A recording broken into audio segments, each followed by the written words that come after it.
আসসালামু আলাইকুম।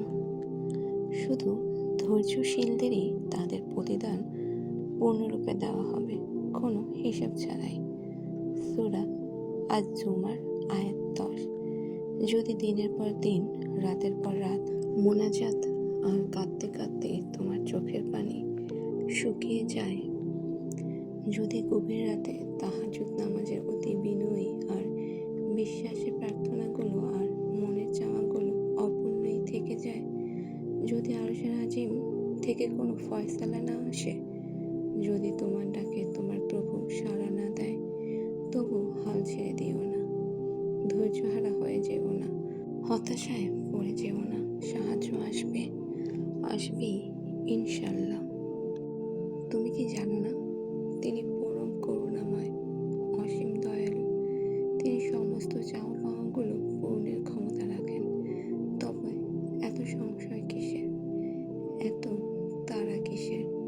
সব ভালো একটু দেরি করেই আসে। খারাপটা একটু ধৈর্য ধরে কাটিয়ে দাও, শেষ হাসিটা তুমিই হাসবে।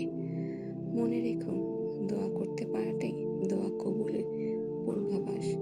তুমি কি জানো না, কষ্টের সাথে রয়েছে স্বস্তি, দুঃখের পরেই আসবে সুখ। মহান রব্বুল আলামিন জানেন তুমি কি চাও, তোমার মন কি চায়।